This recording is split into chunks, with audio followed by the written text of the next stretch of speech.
This is Your Morning Basket, where we help you bring truth, goodness, and beauty to your homeschool day.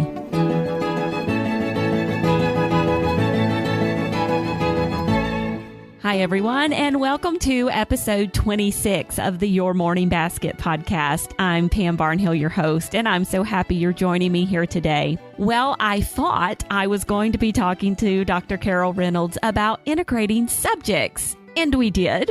And then we talked about 50 million other things as well, because that's the way a conversation goes with a person who is passionate about what they do, and that certainly is Professor Carol. She is extremely passionate. We cover a lot of great topics in this interview, and it was a lot of fun to record, and I think it's going to be a lot of fun for you guys to listen to as well. So sit back, hold on to your seat, and get ready to discover a little passion about the humanities.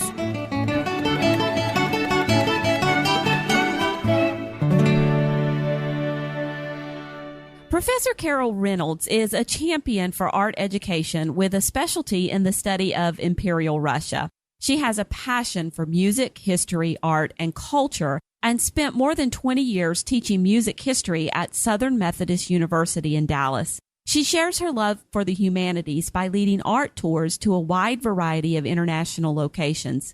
Her website, ProfessorCarol.com, is loaded with resources for families looking to dive into a deeper and more integrated study of the arts, including courses for middle and high school students, podcasts, webinars, and so much more. She joins us today to discuss her integrated approach to these beautiful subjects and what that approach might look like in a morning time. Professor Carol, thanks for joining us today. It's my pleasure to be here. Well, let's start off by talking a little bit about the arts. Why do the arts play such a central role in human experience?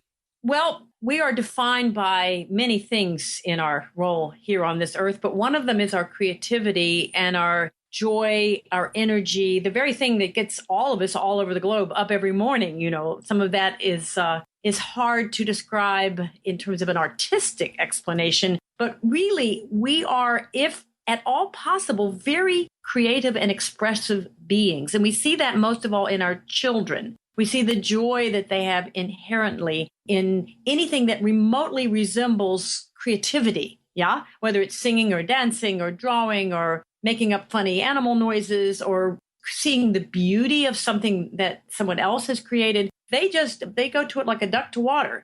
And we as adults sort of lose a lot of that confidence in that side of our being. But we were created that way, divinely created that way. And unfortunately, we're living in a time where that has been, as you know, deeply minimalized by so many factors that it seems now to be something that sits on the side as a convenience when you need it.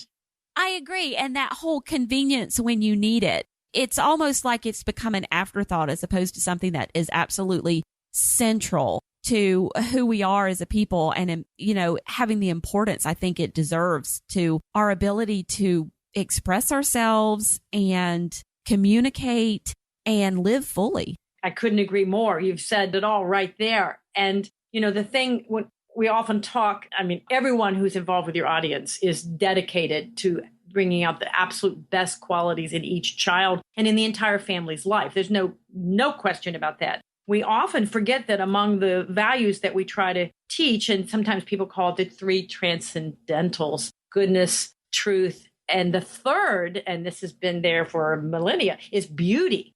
And we often forget that it is just as important to try to teach as the things we teach in the way of, say, honesty and duty. And I mean, all of these things that we know are cornerstones of the life of our children as they develop. We're not always sure that beauty is in there as one of those three sister values, and yet it is. Okay, so that's very interesting because, you know, this is one of the things that I think 99.9% of my audience would tell you is that they're worried about kind of the right and moral upbringing of their child. But what you're saying here is that we also need to worry about their appreciation and response to beauty that's just as important as the truth and the goodness that we might be trying to instill in them. Well, that has been a cornerstone of Western culture, really, truly going back to the ancients. It's certainly biblical as well.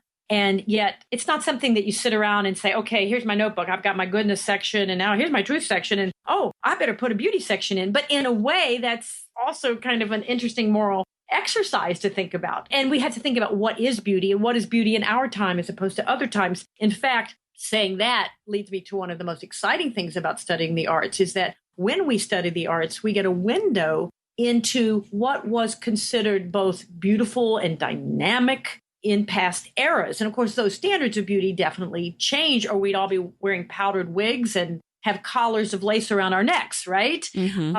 But still part of a thing that you could say the arts is incredibly useful for, if we're going to talk utilitarian, which I try not too much to do, but everybody out there is an educating family member. So we need to think of utilitarian's purposes too. But the arts allow you to open up history. Well, every discipline, but let's just take history. They allow you to open up historical studies in a way that almost nothing else can. I mean, I'm going to stand by that assertion because through people's conceptions of what was beauty and what was expression, again, whether it's painting, dance, theater, music, what we might call crafts or, utilitarian arts like embroidery and of tapestry and wrought ironwork and culinary arts, terribly important, fashion. That's all part of this frame of the arts. It's not just something you do at dance lessons, it's all part of one whole. And as we look at it historically and see how it has changed, we are studying history on such a vivid plane that it is really difficult even to forget. And of course, we always like to think what we teach could be remembered, right? Mm-hmm. It brings it tunes up the volume on everything, or it opens the doors and floods the light on virtually any discipline. At least that's what I have found in my life. Okay, well, this was one of the things I really wanted to touch upon with you today is that, and this was a message I got this past spring as I was at some of the homeschool conventions, is that one of the things we need to stop doing is fragmenting our subjects out and separating them and isolating them into these little boxes in our students' brains especially, and saying, okay, now you're going to sit here and you're going to do history, and now you're going to sit here and you're going to do science, and now you're going to sit here and you're going to do art. But instead that it's much better, or now you're going to sit here and you're going to do literature, but it's much better to teach all of these things as an integrated whole and see, God's role as the creator of all of these things, but also how all of these things connect and tie together. So can you talk to us a little bit about why that's important to teach things in that way? Well, you've just said it. I love how you said it. This is great because, it's hard to assert what you just said. And you've come to that understanding over a lot of time dealing with an awful lot of people. And of course, some things obviously do have to be fragmented. You have to say, Daniel, this worksheet, that has to be done in your multiplication has sat here for 3 days. And by golly, Ned, we're doing it. That's a fact. That's just like getting the laundry done or, feeding the cat or whatever. Things have to be sometimes isolated. But this goal of showing that our human experience is integrated, and as you say, the foundations for this have been laid by God. There's the integration of our highest natures. If we learn to see them, if we learn to identify them, if we trust the process of understanding them, but that scares the bejeebers out of people. That sounds like some kind of a graduate seminar in aesthetics. How do you make that day to day, as you say? How do you approach that in a day-to-day life? And most parents, particularly now, I think it's fair to say, did not get a strong arts background. And maybe we can take a minute to talk about the differences between to where we are now with that and where it used to be, so to speak. Okay. Yeah, let's do that. Let's kind of take this little journey of where we might be coming from and then how we can turn it around into some of these day-to-day practices where we can start turning the tide on this and integrating these subjects again. So what are the differences? What was it between what it is now and what it was like? Well, again, certainly part of it. Obviously, that's a big picture. But, there was a time when education meant a very specific kind of education. It was for very few people, which obviously we're glad that that's not true any longer. And of education is widely available. That's huge in our culture. But there was a time when what we call liberal arts education was education. And it was an integrated education. And it was based in traditional Western culture on what some people like to call classical education today, which is a strong movement now, which I think is one of the many exciting, strong movements in the home education world. I mean, I tell people all the time, and believe me, I'm in a crowd virtually most of the time where people don't know anything about this. The travels that I do, the work I do for the Smithsonian as a study leader and a speaker, I'm out all over the place, literally all over the globe. And people don't know about what's going on in American education through the whole homeschooling movement and how it's influencing so many even public education policies. So I love to tell them that, I love to tell the story, as they say. But backing up again, there was a time when things were taught so that you were teaching the ability to learn on the levels, some people call it the trivium, where you learned kind of stages of learning or however you wish to start interpreting that, but where you would accumulate the basic understanding and then you would begin to do comparisons and sortings and a sort of a logical or dialectic approach. And then there would be the idea that the child at a certain point here and there, all through integrated, however you look at it, would be able to present this material and then be ready to step into a more sophisticated, which in the ancient times was called the quadrivium, a sophisticated set of learning opportunities, if you will, a chance to go on to a higher level. And in that quadrivium, if you look back at the ancient scheme of learning with the Greeks, was music. That was one of the four cornerstones, along with mathematics, right, with arithmetic and geometry and astronomy, was music. And that puzzles people. They say, what's music doing in there? Why isn't it something else? Well, we won't take that whole topic on, but we have to remember people understood music as a mathematical skill as much as they did as an artistic skill. And it is. Music is math. You've heard that before. And a lot of people would say math is music. It was a very different world. It was a very different type of approaching education. But what it tended to produce through our founding fathers, you go back and look at European royalty, who would be sometimes quite well educated in a different world, of course. But nonetheless, it produced a really high functioning, at times very high functioning person with capacities to learn what needed to be learned. I know that sounds a little idealized, but let's just stick with that for the moment. If you have a child who can assess, can accumulate, can integrate, and can present and then step forth into a higher level on any topic, that is an educated person. Is that okay to lay that as a groundwork? Sure. Now, let's move up to more modern times. I'm a child of the 50s, Roanoke, Virginia, a mountain city, a railroad city. I never went anywhere.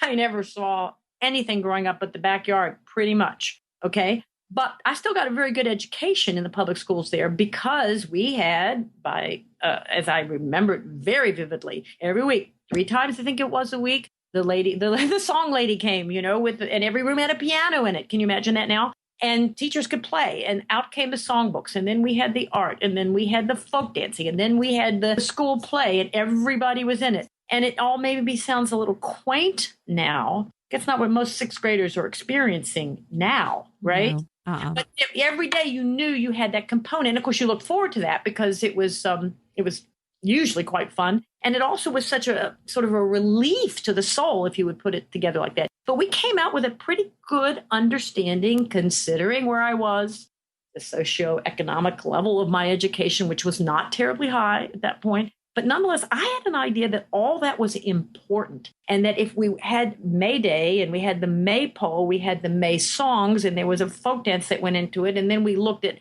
May Day as a political, that we understood that it meant something else elsewhere in the world, because May 1st is an important date historically, if you start taking European history. And, somehow it all swirled together, more or less. So I feel that even with my limits, I got a very good start in life. And then I got Latin early, not because I was in some fancy academy, but because it was understood back then that if a kid were really and truly college bound, they couldn't do it before 7th grade, but you better get in at 7th grade. Well, again, we're in a very different world now with public education, which is why, of course, so many families have taken a different route, right? Mm-hmm. So, it is a different world where education is job training. Education is, let's just think of this. Your English majors are supposed to be reading literature and the rest of us are reading rules and regulations, right? If you follow that kind of logic. The talented kids do music, but everybody else, just put your music on your iPod, right? And we fragmented ourselves. And if it's not functional, it's not going to be in the forefront for public educators. It's not. Even if they want it to be, it can't be, right? And if we can't prove its utilitarian purpose, it's not going to be in there. And it's just a sad, sad state of affairs. And it leads so many people to minimalize the arts,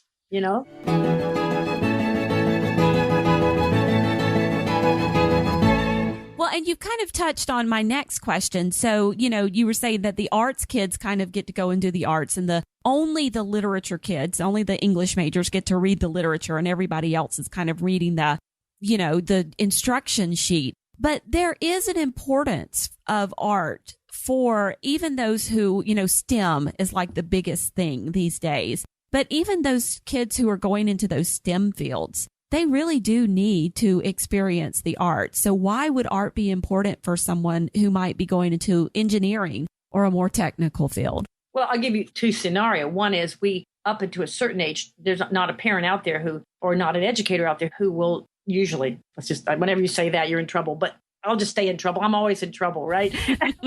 But when you look at a preschool, right, one of the most important tools for learning is the arts, right?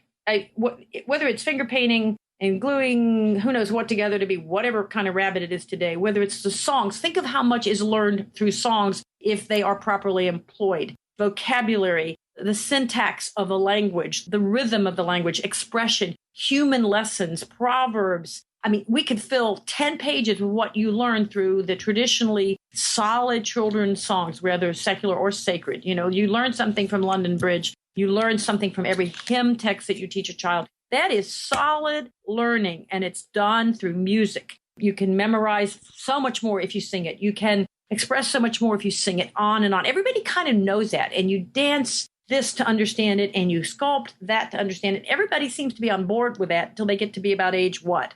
4th grade, 5th grade, 6th grade. And then now we got to do important things. Now you've just tossed out something that you have agreed, more or less, is the kind of one of the things that puts learning into 5th gear, right? And now we've got to do important things. Oh, okay, let's go do some important things because we've got to grow up now and be able to do something, right? We've just tossed out our best fuel, really. And then, I'm just trying to think where to go with this because I could go so many directions. The science world, let me just say this, the scientific world is supporting this now increasingly. There's one of my favorite books, and some of your parents might really enjoy this. If, it's short, you don't have to read it all. It's one of those books you grab in the airport when you're on that is overpriced and short, but you kind of had to have something to read on the plane, if you will. But you can get 1-cent copies of it used, and it's in libraries. It's by Daniel Pink, P-I-N-K, Daniel Pink, a Harvard MBA think tank guy who's written a bejeeber billion of these successful business books. But he was Mr. Business, right? Mr. Business and business publishing guy. All the methodology that you need to be a high-powered business guy, right? But he wrote this book called A Whole New Mind. And then the subtitle is Why Right-Brainers Will Rule the Future. Came out in 2006, and it's everywhere to be found, okay? A Whole New Mind. And basically what he did is he woke up one day and said, I'm Mr. Science, Mr. Math, Mr. This, Mr. Left Brain Skills, Mr. Success, Mr. Think Tank. And I probably can't draw a circle. I don't know anything about that part of me over my years of concentrating on these other aspects of life. So he goes and he enrolls in an art class.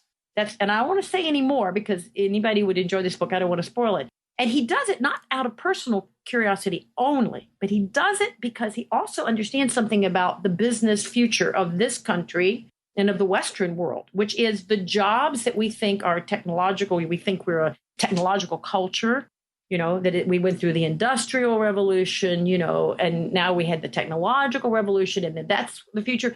He says, that's gone. That's over. Those jobs have moved overseas. The people who are building that world now are not in Iowa and Michigan and North Carolina. I mean, certainly some things, of course, but that basic future has moved overseas. I think we kind of all know that when we're on customer service hold, right? Mm-hmm. He said, what we are now in is the conceptual age. And he said, this is where the exciting future is, the conceptual age. And what is that? And he talks about that in the middle, after he's put you in that first art class, which is quite interesting to read about. And he then goes in explaining the conceptual age is where we're going to be using the qualities that define what science knows are right brain qualities, okay? And that's empathy and creativity, right? Flexibility, cultural awareness, the subtleties, all of those things that are part of the artistic side of our nature, the artistic 50% of who we are, if you will. And he said, this is where we have a future. And if we do not train our children, we will lose those jobs as well. I mean, I didn't mean to go off on Daniel Pink's thesis. It's wonderful. I find it a very helpful book because people need to be convinced that I'm not just, oh, she likes symphony orchestras, so of course she's saying it's important. The scientists are saying it's important. They can put those little EKG things on the brain and really see what happens now, right? When a child hears music, not to mention tries to make a sounding note on a violin. What happens to all those little brain waves? You know, how it ramps up, and how when we dance, what happens to our cognitive abilities? They know that now scientifically. And it's very, very helpful, I think, for those of us struggling to help get this message of the arts out. So I'm sitting here now and I have a child who's going to be entering, quote unquote, sixth grade this fall. Right. And I have another one who's going to be going into, quote unquote, fourth grade this fall. And so basically what I hear you telling me is that as we move forward and start doing these important things, we also need to make sure there's still time for the arts in our day. It's not that you're telling me to continue the kind of preschooly things that I did with them where we're maybe pasting things onto paper, but that we need to start exploring, if we haven't been already, and we have, but, you know, these classical music pieces and the hymns, and you were talking about the folk dance and chalk pastels and all of these artistic endeavors that we have available to us. We do need to be doing them and not pushing them aside for learning to write a better paragraph or finishing the long division or something of that nature. Well, and they don't have to be fragmentized, as I know you know. Is that a verb? If it isn't, I just made it. You just made it. So well, sounds pretty nice, doesn't it? Yes, I'm just going to say a hearty yes. And then the question, of course, is how do you do it? And of course, people say, wait a minute, I have absolutely no talent. I have no background. I can't afford all those lessons. Maybe I can afford it, but I don't have anybody to drive the kids because I have the little kids. There's 80 reasons. So first of all, let me tell you, I'm not talking about how everybody needs piano lessons, although a little bit of piano or instrument study is a wonderful thing. And, you know, you hear adults all the time say, I had 6 months of piano as a kid. Boy, I wish I had more. But you know what? That 6 months was really important to me. I mean, you hear that kind. So if you can do something organized, it doesn't matter how good you are. It doesn't matter, you know, if you end up on the, you know, in the New York City Ballet, you're not headed there. You know, you don't necessarily even want to consider a life that difficult that a professional dancer has, which is one of the most difficult lives there could ever be. But the idea, if you have an ability to get into some kind of structured lessons, that's good. But it is not essential.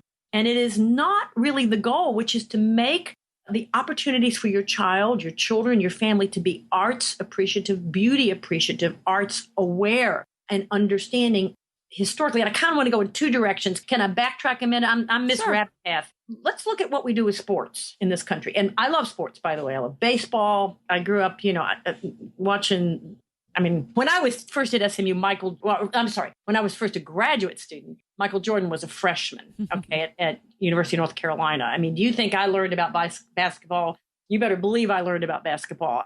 You know, I love sports, all right? I'm terrible at them, but I love them. But look what we do as a culture. We say that it's good for almost every child to have some experience in some kind of sport. Is that not true? You know, even if it's one semester that they go out for something. And we take them to some sports. We teach a lot of vocabulary, right? We want them to know the rules of baseball. We want them to understand how tennis works. We watch it at times on TV. You know, we don't say to every child, you're going to be a professional sportsman, correct? Or you have to do this for 8 years. Or we find ways for them to be active as a culture because we value sports in our culture today hugely. Would you agree with that? Yes. Hugely. And we don't see that as taking away from anything. We don't see that as hard. You know, I mean, it's just something that as a culture, we think is helpful for their development, helpful for teamwork and sportsmanship and learning how to deal in relationships and good for their physical health and good for enough said, right?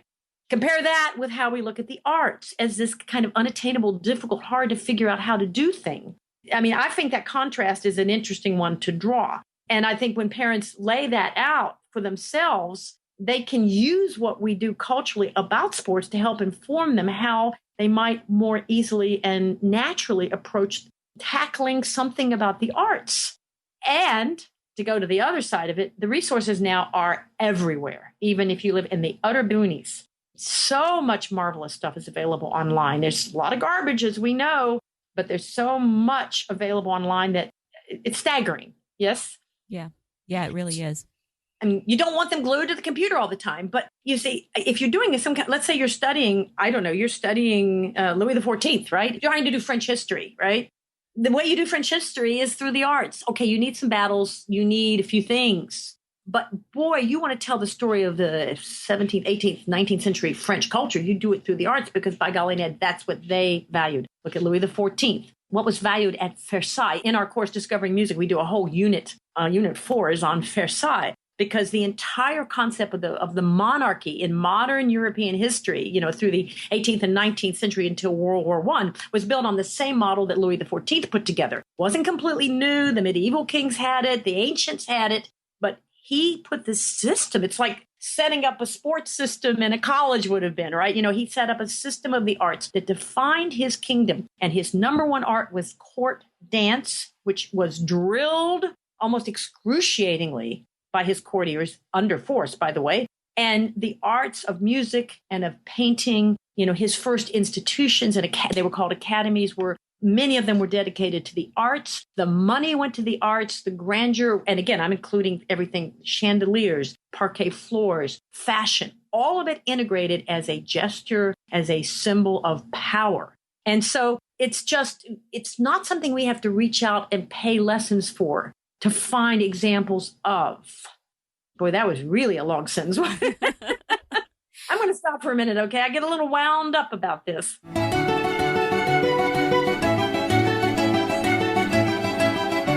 So what do I do as a homeschool mom? And I'm sitting here and I have these, moving into the preteen years. And the resources that I'm finding for myself are these basically segmented resources. So what can I do to help pull these together and foster this understanding of the arts and use the arts in order to tie some of these subjects together? Well, of course, depending on the age, I'm going to say one thing is that if your students' ages are appropriate, which for us is middle school, high school, some upper elementary, we have certain resources that we've created just for this reason. That's one thing. We can talk maybe about that in a minute too. But I think the most important thing is a spirit of inquiry, because you can be in any room, any place, and you can start, let's go back to beauty. You can start inquiring or asking your kids to inquire about what they see, feel, and hear around them. And if you're at the Sonic drive-in, or if you're in the dentist's office, there either is beauty or a lack of beauty. There either is blessed stillness or there is racket going on over the loudspeakers that's passing itself off as music. There either is an object of beauty in the room, some kind of, maybe it's ugly or maybe it's not ugly, flower arrangement, or there is a cool looking stripe down the carpet, or there is a interesting design on the above the door jamb, or there is something we're not used to looking. We do this with nature studies fantastically, right? We teach our kids to see every leaf, every bug, but we forget from a very early age to also start asking them to hear the soundscape, which could be the dump truck, but it could also be the sound of a violin of a child practicing out the window. Less and less of that these days, but sometimes still. Becoming aware of the soundscape, becoming aware of the color schemes, the textures, the materials. You don't have to buy a thing or do a thing to ask those questions. Now, that may feel silly at first, but these are skills, because what we're really looking at for is building appreciative adults, right? So that's one thing. Does that make any sense at all to you? It does. And I think where a lot of parents might feel caught up in this or feel like they're not feeling comfortable with the process is, how do they know they're not the person standing in front of the waterfall saying it's pretty? How do they know that they're feeling the right thing or saying the right thing? Because maybe I like the racket on the radio. So how do I know that I'm passing? So you like the racket on the radio. So let's talk about what the racket on the radio functions as. And is it the same thing as the music you listen to, Martin, on your iPad or on your whatever? I don't know what anybody listens to anything on anymore. I'm sure it's not a phonograph. Is it the same thing as the music that Aunt Mary Lou loves to sing when she goes to the Sunday night church things? Is it the same? What is music? I mean, just even asking that question is a pretty important thing. There isn't a right or wrong in the arts. There are different messages. There are different media, yes? And most people standing in front of a big waterfall are not going to call it pretty. They're going to call it terrifying, So, let's say you're standing in front of that waterfall and you have the opportunity to do a family trip. What that opens up, of course, is every landscape painting. These we can find on internet now. We don't have to own the big, beautiful, expensive art books anymore or travel to the museums, although that's wonderful, right? What does this sound like in music? What would you don't have to know the answers, by the way. Questions are what we try to teach with. The kids love the questions. They want to hear their answers. Now, I'm not saying free form. Oh, I think this waterfall sounds like peanut butter. Oh, well, what do you mean by that? I mean, again, I'm not trying to advocate that this all becomes just kind of an exercise in hilarity. I'm not. But we are being touched visually, orally, tactily every moment of our lives. And we shut most of that out.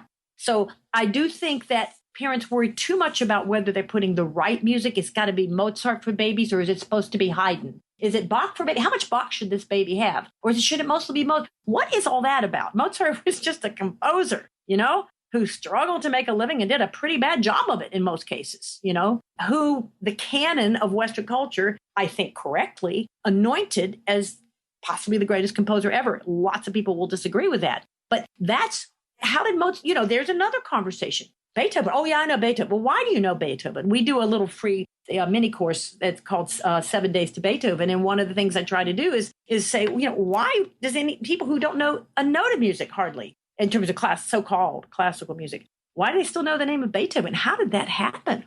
This one guy who was also kind of a mess in his own, ability to function in his career. How does he become the great icon? That doesn't happen overnight. That happens through history. And that happens because of very specific historical and cultural reasons. And no, the parent doesn't know that yet. That's why you do need to use some of the resources that are out there. Someone like me spent a lifetime gathering that together. But you see what I'm saying, that it's not this menu that if you just pick the right things, you get the right qualities, and then you get the right stuff, and then we'll all be okay. Bad art can teach you as much as so-called good art, People say, well, I'm going to have to look at a lot of ugly art. Okay, good. Let's figure out why it's ugly. A lot of it's ugly because it was painted in the decades leading up to World War I, when the world was turning fairly ugly. And I think we can relate to that today, can't we? Again, I'm touching on an awful lot of subjects, but again, it's hard for me not to see this as such a whole. And I know how frightened parents are of doing this. I don't know if what I'm saying is reassuring or if it's going to run them off the other direction. Okay, but what I think I hear you saying is that by having these conversations with our children about the things that are even just around us, so not special records that we go out and buy or CDs or downloads, or not even finding special art prints, but just about the things that are around us in the doctor's office and in other places, we start tuning their eye and their ear toward discernment about what is around them. You just picked the noun I couldn't get myself to come up with. Thank you so much. Discernment. That is one of the major goals, spiritual, moral, and artistic discernment of education, is it not? Discernment. And they are very discerning until we teach them to stop being discerning as a culture, Right. And so we're kind of honing that little skill of bringing that back, saying, okay, now why is this, why do you like this? Why is this good? Why is this beautiful? And just even in the things around them. And so just like nature study teaches you observation, this kind of artistic study that you're talking about now, and we use the term artistic appreciation, but this kind of artistic study that you would be talking about in the world around us is honing our skills of discernment. Beautifully said. See, you get to that in just a nice amount of words, and I go and go. But so what you've just said is perfect because, again, we're dealing with a parent not confident, but so what? All right. You do a lot of other things you're not confident about when you have children, don't you? Yes.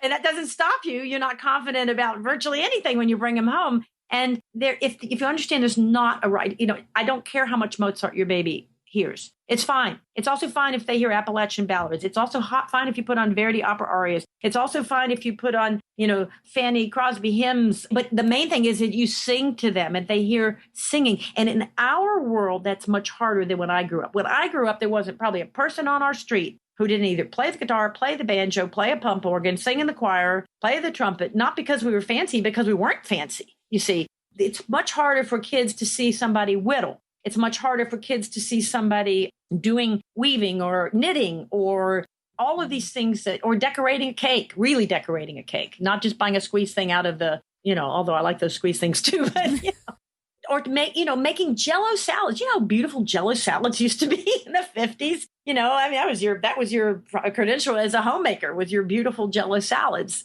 We just put some old Jello modes up on the wall. Can you tell that that's on my mind? My mother's, But the point is, the world now seems to say it's got to be slick, it's got to be fancy, it's got to be picked out by specialists.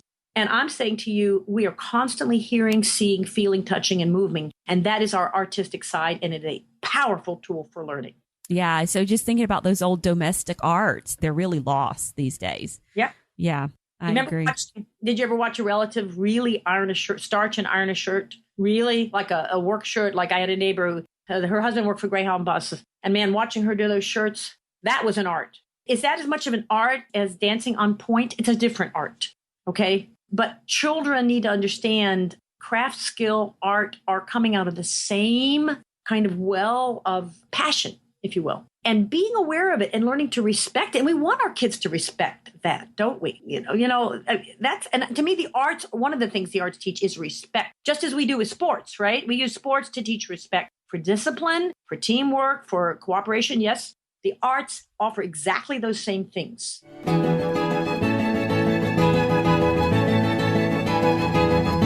Okay, well, let's talk a little bit about what you offer at ProfessorCarol.com for those parents who still may be a little intimidated by the idea of integrating art into their history studies, their literature studies, and things of that nature. So tell me a little bit about what I could do with a middle or high school student and your programs. Okay, well, I have to tell you, I did not homeschool. I'd never heard of such a thing. Homeschooling in my generation meant that a child was hit by a bus and the public school sent a teacher around once a week. Right, that's homeschooling. In our day, I learned of homeschooling really through my own students at SMU, starting about the early 90s. I remember very specifically, and it's not, I need to answer your question, but I'll tell you, I had a violinist who was homeschooled, who was just spectacular. And I could not figure out where did this child learn to write? Where did she's 20, but to me, still a child. Where did she learn to think like this? Where did she learn to integrate her ideas like this? And finally, one day I grabbed her, and after I turned back a paper, and I said, what high school did you go to? And she put her head down, kind of, it's early 90s, right? And she said quietly, I was homeschooled. And I couldn't hear her. And I said, you what? What school? And she said, I was homeschooled. And of course, I made the most ridiculous statement in the world. I looked at her, I said, well, you look pretty healthy now. And she cracked up laughing and then she said, you don't know anything about what this is, do you? And I said, no, I have no idea. And she sat me down and told me how the cow ate the cabbage, basically. And I was astonished. From that point on, I began looking for my homeschooled students. And as I did a lot of work in the summers in Germany with our summer program, which I'd founded in Weimar. So I look forward to having homeschoolers, particularly be on those programs, because they were so interested and so dedicated. They were so much frequently, not always, but frequently better versed than anybody else, right? So I became very interested in the homeschooling. In 2009, I retired in 2006. In 2009, I decided to make a course for any high schooler, but particularly thinking in terms of those clever homeschoolers that I had at SMU, right? They were my models. They were the kids I was designing this for because I knew they could do it, right? And so we came out with Discovering Music, which is our signature course, which covers the arts. It says Discovering Music, but it's art, literature, drama, everything we could pack in, history at the core, obviously, from 1600 to the First World War, 1918 approximately. So that was, and it's in 17 units with DVD class lectures and audio cassettes and a text, or it's all available in an online streamed format. And then from then we began doing more because that began to work. And we thought, well, let's do some more. People asked us for an American music course. So we actually have done 2 of those on American art, history, literature, architecture, et cetera, everything we can cram in. And both of those cover from the Pilgrims and the founding of this country into basically the 1950s. And then I did a course on Imperial Russia, which is my specialty, which is a rather beautiful course, I have to say, because it's Russian czars and, all of that crazy, wild stuff that we associate in Russian history up till the beginnings of Bolshevism and Lenin. So that's what that one covers. And then we've just come out with a course called Early Sacred Music that goes from temple times to 1400. We spent 3 years on that. And I tell you, it was worth every minute of it because if you spend enough time on something, you can do something, right? And in all of our courses, Pam, we've had the help of colleagues, former students, people I've taught with and known over the years, some of my own instructors even that I've gone back to. There's dozens and dozens of people who appear in our courses explaining, performing, demonstrating, and much of it's filmed on location, partly because of the work I do for the Smithsonian. I get to go to these places. So that's what we're doing, is just sort of trying to build these resources and make them as vivid. And, parents say, what do I need to know? I said, well, do you have electricity in your house? Can you turn on the DVD player? And if you can do that, let me do the rest of the work. Let me do the work, because I've spent my life doing this. So that's what I say. And then when my student takes one of these courses, they're not just getting a credit in some kind of art. It's credits across the board for a lot of different subjects, a lot of humanities subjects, correct? Absolutely. We have people that use it as a history credit, part of their European or completely their European history, humanities, religious studies, of course, fine arts, if you want it, part of other disciplines. I can't tell you how many different ways people use our courses. Everything from an occasional vignette out of a course to their co-op, totally 20 minutes in length, perhaps, to devoting an entire semester to 2 or 3 units out of one of our courses. I mean, I hear it, we're in public schools, we're in private schools, but I love the different ways that our courses are used, because that's the arts, they should be flexible. And I'm grateful that they can be used in a flexible manner. And parents seem to find that it helps. The kids definitely seem to find that. And that's our goal, is we want to be able to help. I know it's intimidating. So I want to take that out of the equation. By integrating them this way, do the students respond really well to this? They seem to. They sure seem to, based on what I hear. And of course, all ages. I mean, the 6-year-old might be watching the 15-year-old doing this unit on 19th century American art and music, or you might have the sequence in one of our courses that we shot at Mount Vernon, where the miller is actually talking about the soundscape of George Washington's world, and how he, is the current miller of the reconstructed mill at Mount Vernon, has to learn to think in those same terms as the miller would have done in the 18th century. And you say, well, wait a minute, that's not music. Oh, yes, it is. It's the music of a village. You see, it's the music of industry. It's the music of life. If you go back to most of Western history, the mill was the center of a town, right? Or it was critical to life. So, I mean, when we focus on those kinds of integrated approach to the arts, we've got something that visually and really in substantially any age child, not any age, but even a 6-year-old can find that interesting. Even though academically, the resources, the text, the questions, I have testing materials, exams, projects. You've got to have all that stuff for the high school credit, of course. But, that part is set at the appropriate age for the high schooler or the middle schooler. But your 6-year-old's going to go, oh, that's cool. And that's what we want. Yeah, that's exactly what we want. Well, Professor Carroll, thank you so much for joining us here today and just being so passionate about the arts and the integration of these subjects and how we can kind of bring that discernment back to our students. I really appreciate it. Well, it was my pleasure. And just don't doubt yourself, parents. Anytime you point out what is in their world and make them think about it, you are engaging them, that right brain, that artistic part of their being, their souls. You are helping them fulfill that and turn it into a very powerful tool. Oh, thanks. Thank you, Pam. And there you have it. Now, if you would like links to any of the books or resources that Professor Carroll and I spoke about today, you can find them on the show notes for this episode of Your Morning Basket. Those are at pambarnhill.com/YMB26. Also, in those show notes, we have some helpful directions for you if you would like to leave a rating or review for the Your Morning Basket podcast in iTunes. The ratings and reviews you leave in iTunes help us get the word out about the podcast to new listeners. So we thank you very much for taking the time to do that. We'll be back again in a couple of weeks with another great interview. And until then, keep seeking truth, goodness, and beauty in your homeschool day.